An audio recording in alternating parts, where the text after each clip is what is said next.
The broadcast is now starting. All attendees are in listen-only mode.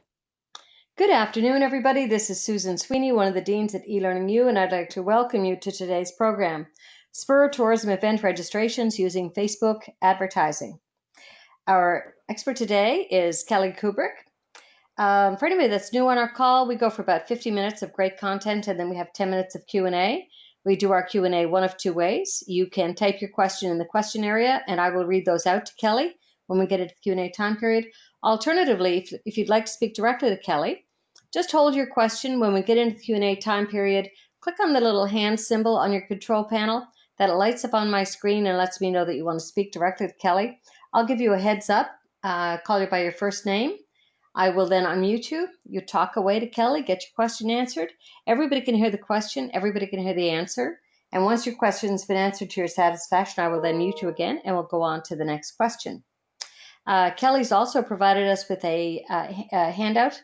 So a copy of her presentation PDF is available in the handout section. So you can drag and drop that, or you can save as and save that file. And so now we'll get on to the introduction. Kelly is the owner of Online Authority, COO of Canadian e-commerce company MyLiberty.life, and co-author of The 6 Dimensions of Digital Maturity Model. At Online Authority, Kelly delivers custom training in digital analytics and digital media buying.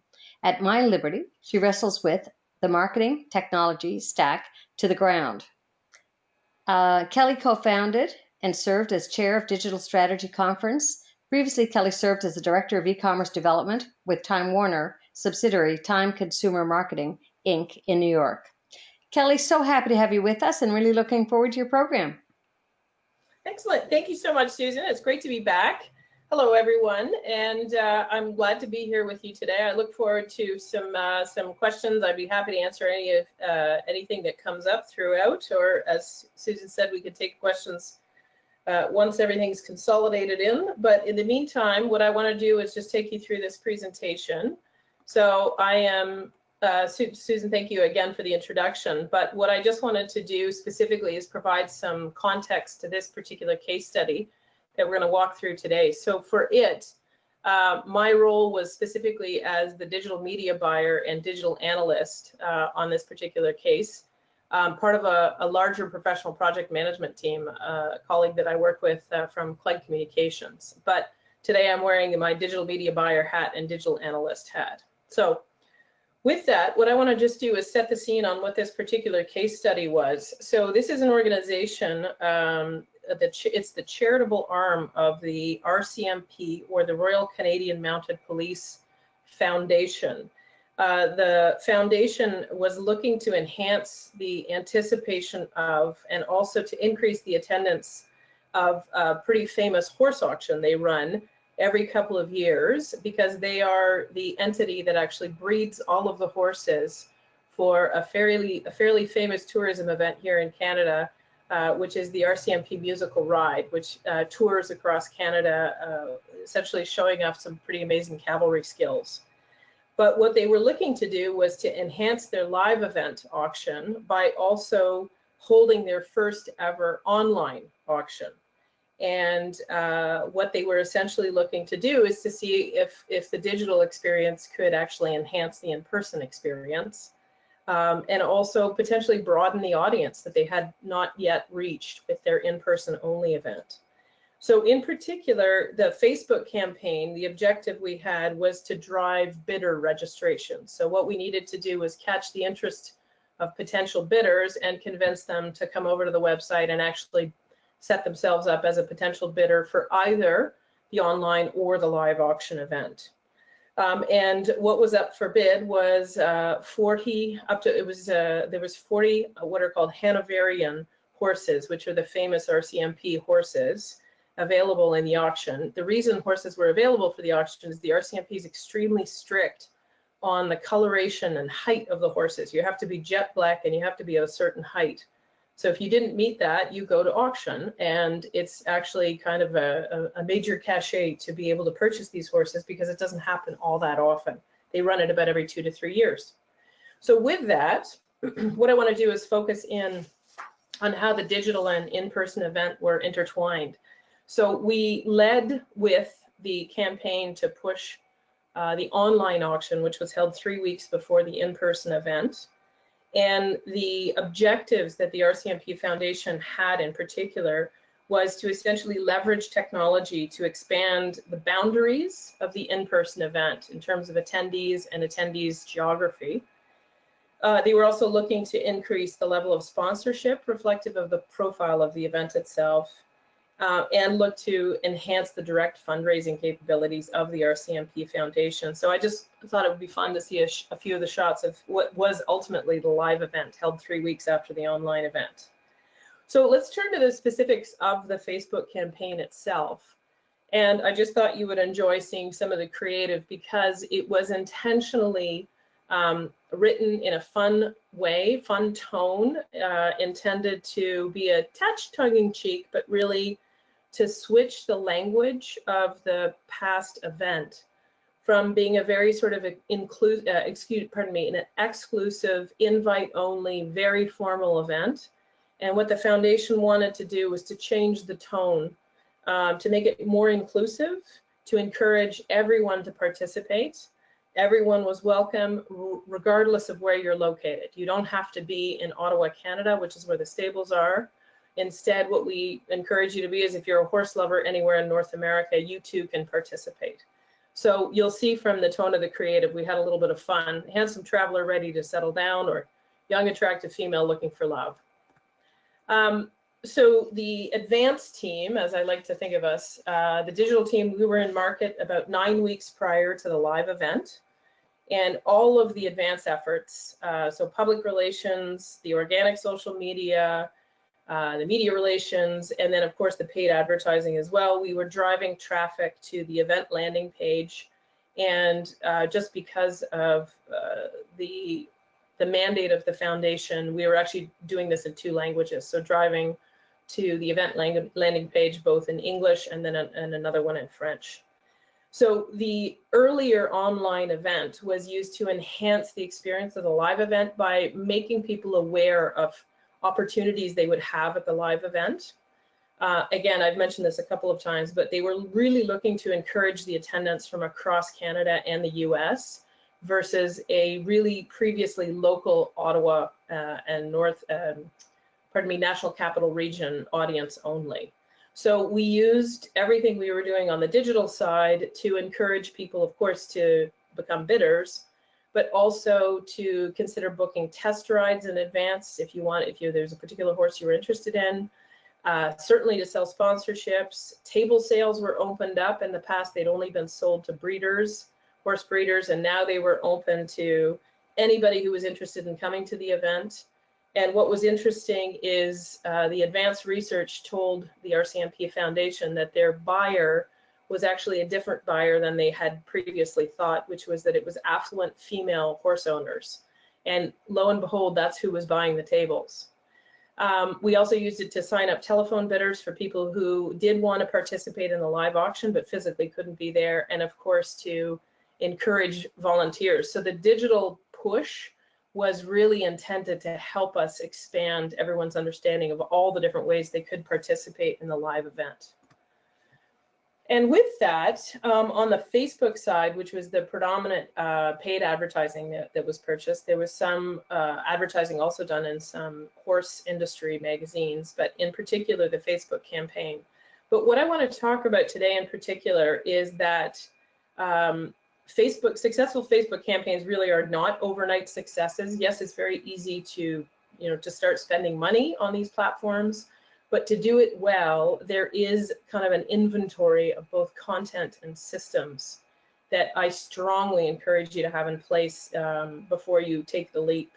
So on the content side, really what happens is, as good as your ad may be, I have to deliver the person who clicks on your ad to come over to a really compelling landing page. Now the landing page needs to encourage you to click through and potentially consume more of the content, which is exactly what happened. So we had landing pages, but the landing pages really existed to encourage you to register. And the way we did that was we provided absolutely every piece of content we could think of to convince people that for such a big ticket item purchase, that we were being fully transparent about quote unquote the product, which is essentially the individual horses. So for this case, in this case, what I mean by detailed product pages is please go overboard, provide people with as much information as possible. Again, not necessarily on your landing page, but on the pages underneath it. So text, images, videos, whatever you've got. And in particular for this case study, when I say detailed content, we really included detailed content. So per of the 40 horses listed, we had their full pedigree. Because of the unique nature of them being both a breeding farm and the RCMP musical ride, they actually have veterinary reports per horse since birth. We had the horse's x-rays. We had ways for you to ask questions of the vets. Every piece of content we could think of that would answer a potential buyer's question, we put up in front as where the advertising drove to. And then, of course, you need some additional organic social media posts. You'll need additional content. But what we really learned here is every single question we didn't even think of, people wanted more and more information so they could really decide if they wanted to make the bid or not.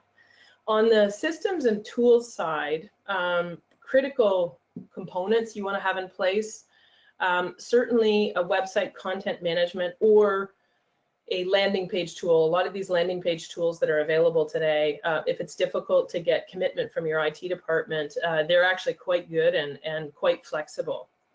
As a digital analyst, I also strongly encourage to make sure that you've got what's called tag management technology in place with your content management system, because that allows you to insert tracking codes and tracking pixels directly into your website system, which makes it far easier to actually measure return on investment for these ad spends. Of course, because this was an event, we also had an event registration system that was linked to the website content management system. And then also you really want to be able to export your email lists because that comes into play in your media buy later on. So when we now look specifically at the Facebook components you need to have above and beyond just your digital campaign components, I've also given a bit of an inventory here. So purely from a Facebook side, I strongly, again, encourage everyone to make sure that for your campaigns, you're actually set up to use the Facebook Business Manager account with all access rights sorted out well in advance of your campaign. So the Facebook Business Manager account, if you're unfamiliar with it, essentially provides access rights over your quote-unquote assets. That's Facebook's term, which includes your Facebook page, your Facebook pixel, which is used for tracking, and your ad account, which is where this spend actually takes place.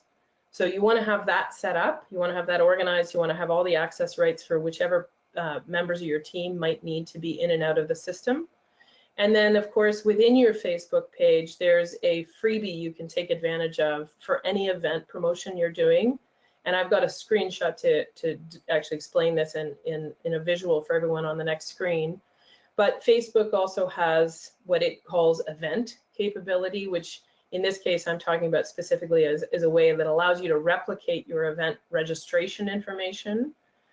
And the advantage of going ahead and using that in addition to your normal event registration is that it allows people to share your event very easily to their Facebook friends. So they click one button and say, oh yeah, I'm interested in this event, or you should check out this event.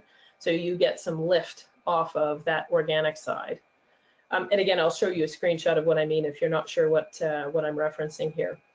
On the content side, in terms of Facebook, like a lot of these digital tools, seems to change. Hang on, we'll just get rid of that for you.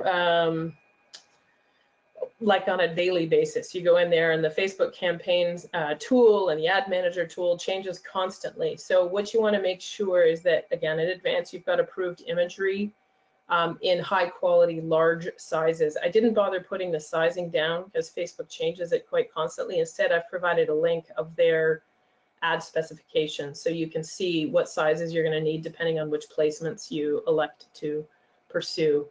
An approved set of snippets of text, I call them. So long and short format versions of the copy that's approved for the ad campaign because one of the challenges your media buyer has is that as you go into the Facebook Ads Manager tool, depending on which placement, not all of the text might be visible. And so your media buyer needs to be able to do a little creative copy editing to fit the copy as necessary and make sure that the call to action is front and center, then the most important information is up front. So you need to have some flexibility with how the copy gets presented in the ad. And then another piece of content that is absolutely critical to have provided in advance is every single customer service question you think you might get, plus more, that copy needs to be written well in advance, because once people start commenting in the ad itself or sending messages, your customer service team has to be able to respond quickly, because questions can flare if you're not careful. And for this particular problem, we had a lot of people who assumed the horses were being sold for negative reasons, like into a slaughterhouse or something. And the answer was no, no, no, these horses are being sold into riding stables to private owners, and they will ultimately end up in very happy homes, as they have for many decades. But we needed to be able to turn on a dime and answer that question before it went south on us. So just consider your customer service content also part of the inventory of content you're going to need up front. So this is just a quick screenshot to show everyone, if you're not familiar with Facebook events in relation to actual event promotion. Facebook also talks about events on the technical side, but what I mean here is the functionality that comes with your page that allows you to provide an event so that people can share it. So you'll see on the left screen, it's a reference to the online horse auction, and on the right, it's simply the live and telephone auction. So we created an event for each one so people could share both. And essentially what it does is drive you still to your event registration or landing page. So you're not replicating your systems at all, you're just coming up with yet another way to help people share the information. So from a process standpoint, what you want happening while your web and social team is developing your content and honing all those systems I talked about, your media buyer should be in full swing researching your event attendees' interests. And by interest, I'm talking about a very specific Facebook definition, which is Facebook pages they may have liked. I assume most of you have some exposure to Facebook as a user of Facebook. And so if you've ever liked a brand or a page or a school or some sort of, a company you work with, that is a targeting option you can then tap into as an advertiser.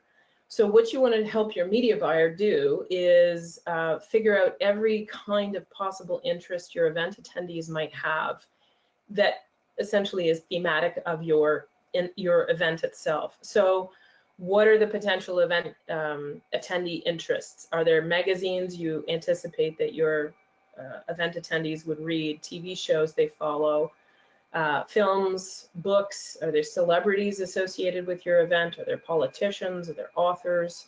What are the brands or the technologies, vendors? You want to help your media buyer make a very wide list of those potential interests in case there is a Facebook page that is being followed by your potential attendees, because that then gives us what I like to call targeting gold.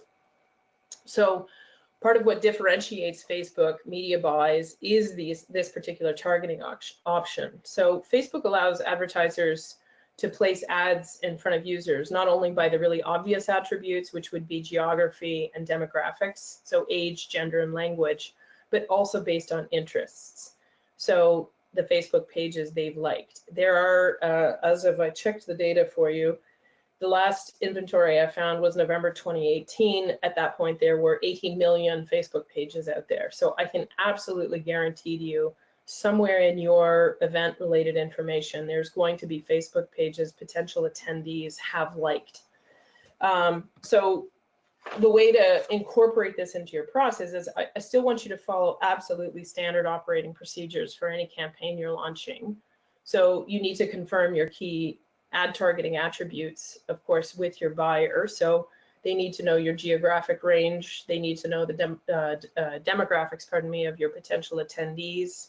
And you want to be relatively specific about this, just because The tighter your targeting, the further your money will go on Facebook. So you don't want to just leave it as anyone 18 to 65. You really want to kind of hone in if there's a gender bias, if there is an age bias, where we can exclude people, frankly, who wouldn't ever attend your event. So what you want to do is brainstorm these interests I talked about with your media buyer, so she or he can begin to inventory the possible pages, Facebook pages you want to target. And then once that inventory is built, you want to prioritize, because there may be good fits, there may be better fits. So just to make it very concrete for everyone, for this particular case study I'm talking about, we identified 65 possible Facebook pages, basically in the horsey world, and identified of that 23 audiences that were prioritized. So you want to throw the net wide and then narrow in and identify the pockets of potential event attendees that you can from there. So what happens is that you go from that inventory to the term audiences, which is what Facebook uses as a term, as their terminology. So each prioritized interest group or Facebook page becomes an audience in your campaign.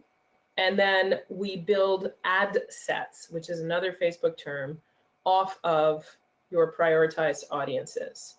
So the ad sets are created inside your Facebook account within that particular campaign. And if you set it up this way, each ad set also has an associated ad creative. So should you wish to do different ad creative by ad set, you are able to do that. Or you can actually use the same creative across all ad sets, which is what we did in this particular case study. The advantage of building your campaign this way is that the model, this particular model, allows you to isolate each ad set, which allows you to more easily compare performance. So we had magazines people might be interested. We had, in the case, there was stables.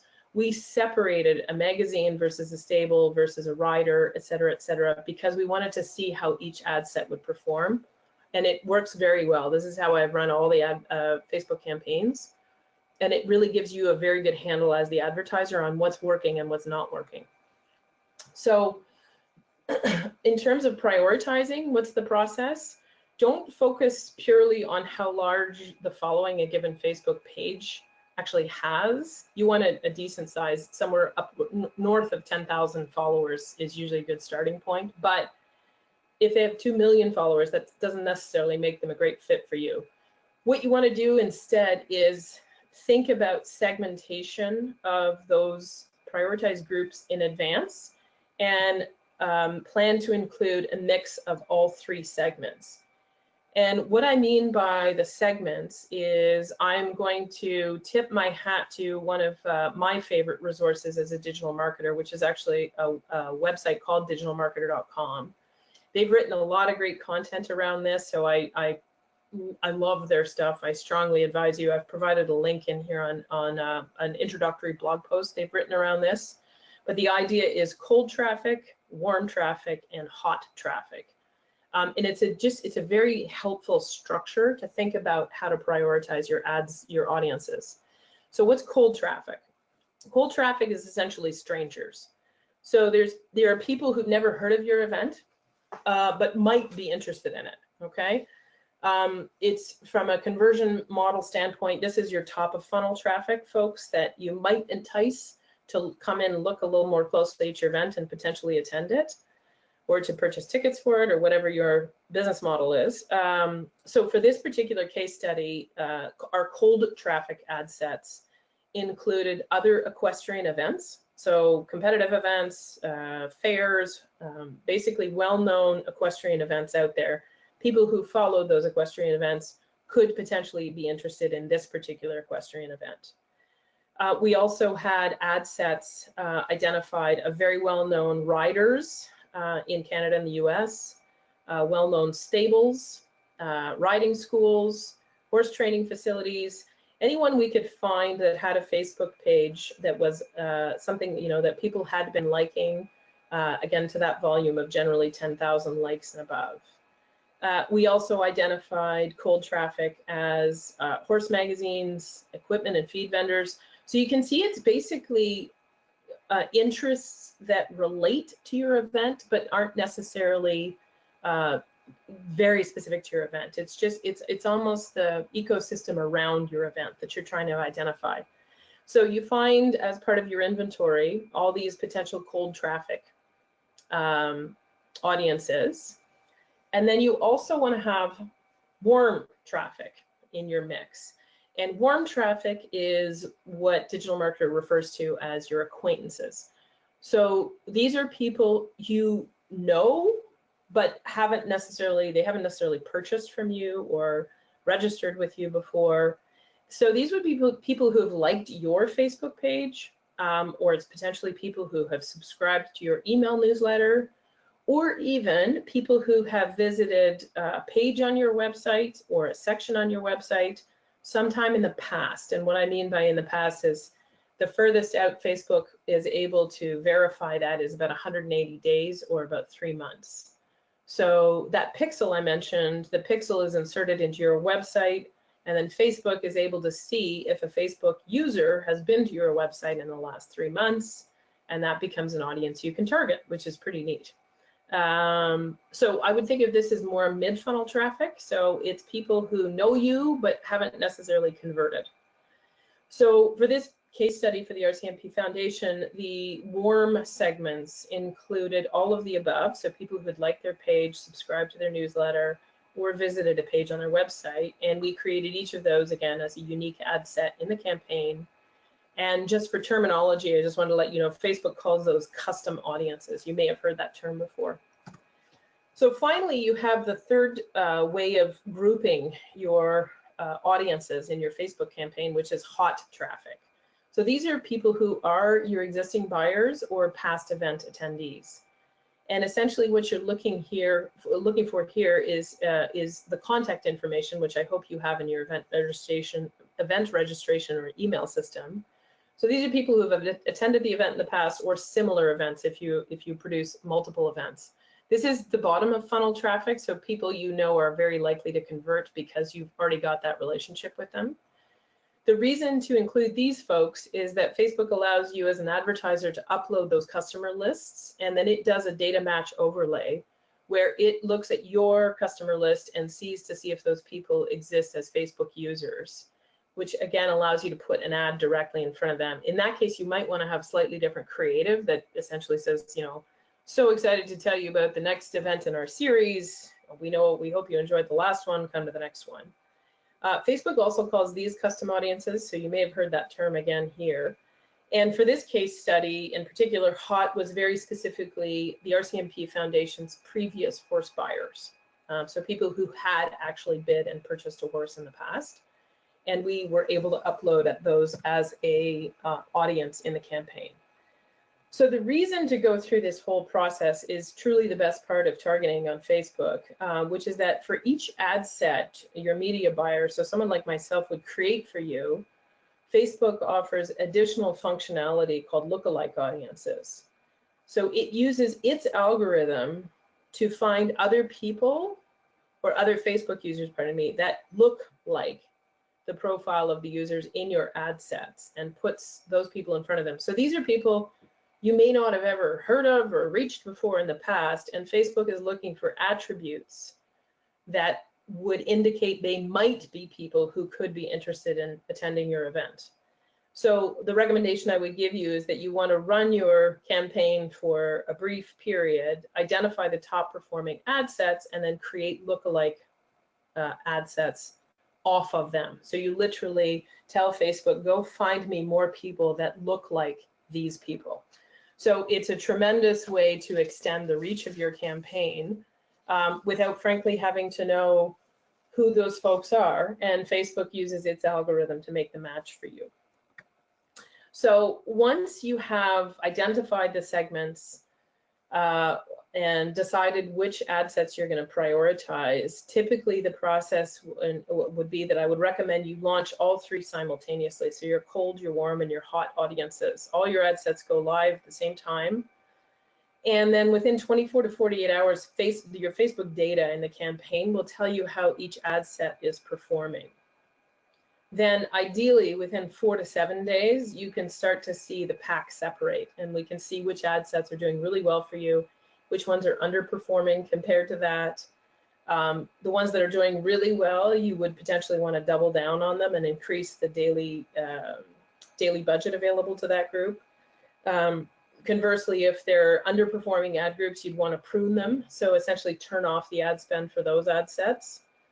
And then, of course, you want to create these lookalikes off the best performers to see if you couldn't extend your reach into new groups of potential attendee events, or excuse me, potential attendees for your event. So over the course of the campaign, you want your media buyer adding and modifying the ad sets that are in your mix. This is definitely not a set it and forget it kind of approach.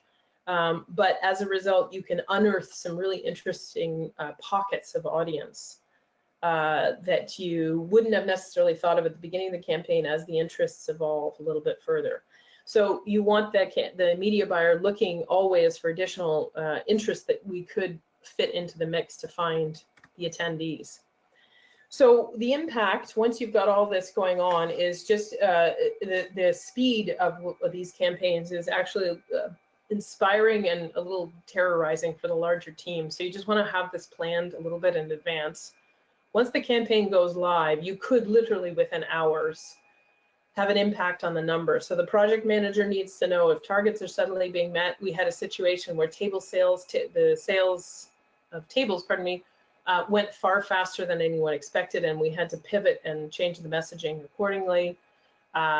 So same thing with test rides, registrations, and so the campaign had to be capable of fluctuating as media coverage came in, as all kinds of things were happening simultaneously. So everybody on the team needs to know what's happening with the campaign. Your web agency needs to also be very tightly informed, especially in our case, because they were responsible for answering customer service questions. And they really didn't necessarily know the horse products very well. So we had to make sure they had the content where they could quickly answer questions about a product that they wouldn't necessarily have a lot of prior knowledge about. So, and you get just as many comments directly through Messenger as you do comments on the ad itself. And you want to respond to those so that the right answer circulates versus the wrong answer. So I strongly recommend you clarify who's responsible for answering those questions and what kind of service level you expect. So is it okay if the question doesn't get answered for an hour? Is it unacceptable if it goes overnight? What about time zones? How does that work? So just you want to anticipate that in advance. And your media buyer needs complete fluidity as well in terms of knowing if you need the campaign paused, stopped, restarted, etc., as the lead up to the event happens, depending on how the numbers are flowing. So with that, I just wanted to give a quick summary of the case study itself, and then I would be happy to take any questions if folks have any. So what you're seeing here is the screenshot of the closing day after the live event. So nearly $570,000 raised. The two auctions were held within 3 weeks of each other. Not quite 40, but I think it was 37 horses were actually sold in the end, because the RCMP pulled 1 or 2 of the horses.